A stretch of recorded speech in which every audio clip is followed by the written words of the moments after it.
Hey, what's up guys? It's Scrawny3 here, or Dan Dude, with another Grand Theft Auto Online video. And in this video, I'm going to be showing how to get inside the FIB building in Grand Theft Auto Online. So first of all, the FIB is short for the Federal Investigation Bureau, and they're a government agency that you can come across in the Grand Theft Auto 5 campaign. And there's actually one mission where you're doing a heist and you break into this building, but other than in that one mission, you're not really able to explore the interior. So with this simple method, you should be able to explore the interior of this building anytime you want in any Grand Theft Auto Online session.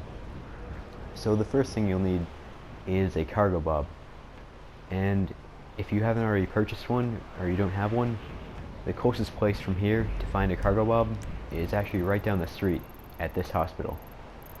You can actually climb up the ladders and get to these two helipads on top, and there's a good chance that you'll find a Cargobob up there. If not, you could always leave and come back and check back later, see if another one showed up there. So after you get a Cargobob, you'll want to head on over to the FIB building, which is located right here where I am. It's in the city, and it's one of the tallest buildings there is actually. It's right near the IAA building and the Maze Bank. Once you get your Cargobob on top of the building like I've done here, you want to position it kind of similar to how this one's positioned. You'll actually notice that there's this big glass fixture in the middle, kind of beveling outwards, and you'll want to use that to your advantage. So I've parked the Cargobob so that the front wheel and the front end are on top of the glass fixture, and the back two wheels and the back end are actually on top of the roof, touching the ground. That way there will be a little bit of like a triangular area underneath the helicopter, so there's a little gap to walk into. And after you have this all set up, you're ready to go into the building. So basically you'll want to walk underneath the helicopter to try and force yourself to fall down and right through the glass. So I'll show right here, basically walking underneath and trying to make myself fall down so I'll get right through the glass. As always, it can take a few tries, or you might get lucky and get on your first shot. But there we go. Second try, and I'm in. That easy. And it's a very interesting area to check out, as you can see. I think it's probably one of the most interesting interiors. There's a ton to check out in here, lots of ground to cover. But one thing you might notice right off the bat is everything in here is pretty much destructible.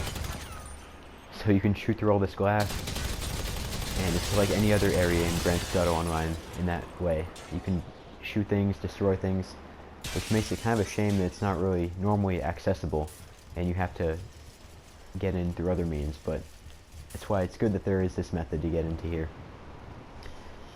And also, one thing on the top floor here, you'll actually be able to break down this door here, just like you would be able to in the heist, to get into this back room, if you're interested.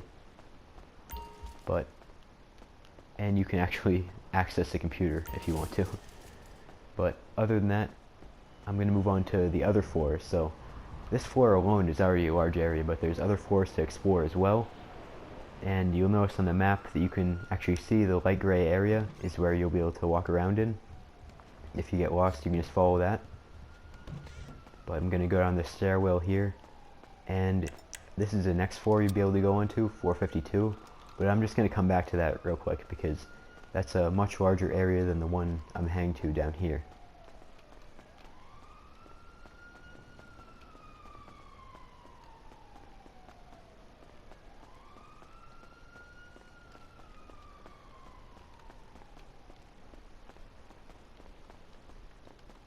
Alright, so down here at 447, there's also some other little offices and rooms to explore if you're interested. I'm just going to try and rush through just to give a quick overview of it. But you'll end up over here in this back room with this elevator, and unfortunately it doesn't actually function, but you can still go inside of it for fun. It's kind of upsetting too because it would save us time climbing up all those stairs, but it's still pretty cool to check out in my opinion. But now I'm going to be moving back on up to the second to the top floor to show that next. You can also see all these alarms flashing red, just like they were in the heist itself, because the whole entire building is kind of set up on the inside like you'd have seen it when you're doing the Grand Theft Auto 5 campaign heist. That's why all of these are flashing and the details are the way they are. Alright, so we're back on up at 452. And there's more rooms to go into here, but it's a very large area. You can actually follow along in the map. But right off the bat, you'll be able to see that everything is pretty much destroyed in here. Lots of fire and ash everywhere. And it's set up this way because actually in the heist, you'd be able to set off some explosives, or there'd also be a helicopter that crashes into the building, so it really ruins a bunch of these floors and makes it so that they're all destroyed the way they are. But coming up right here, there's actually a lookout area. You can actually look on out into the city from here. And interestingly enough, you can also fire outside, so I'm going to show here. You can actually fire from outside this building, and likewise probably be shot at from the outside as well. But it's pretty cool to check out, nice view. But moving on, again, you can follow the radar if you're not sure where you're going. But there's lots of hallways and rooms to check out over here. I'm just kind of running through to give a quick look at it. So coming up over here, there's actually another stairwell you'll be able to see on the map. So we're going to go down one floor here.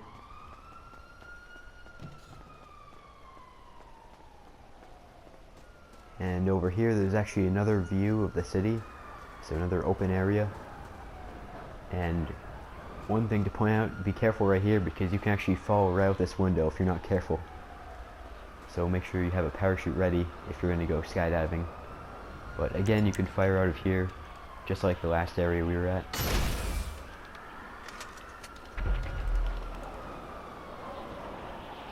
And one thing interesting as well is from the outside, the building looks perfectly intact, but from the inside, it's a whole different story. So moving on, we're climbing up to this area now, and going up and over, down into this hole. So it's another little office area. Everything's all destroyed though.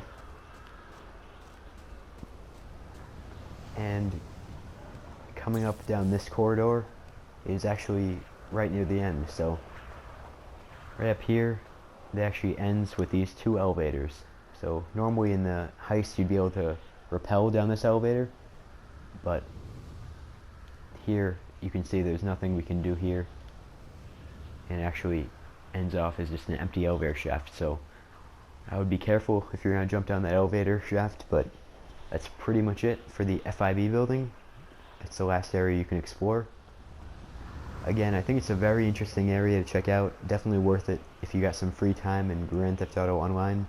Whether you're taking some friends to show, trying to lose the cops, or you have a bounty on your head, or if you're just up for some exploring to check out the interior of this building. It's a really interesting area, lots of detail, and lots of areas to explore in general. But once you're all done, it's actually a very easy way to get out. If you don't want to jump down the elevator shaft, that is, you can actually just climb on top of this table here and go across and jump right through here, and you'll fall right out of the building, and you can parachute away safely.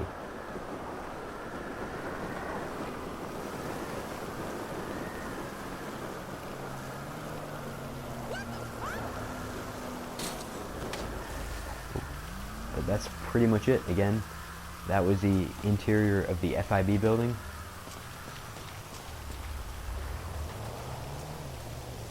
But yeah, I hope you guys enjoyed and took something out of this video that you didn't already know how to do before. But anyway, thank you for watching, and until next time.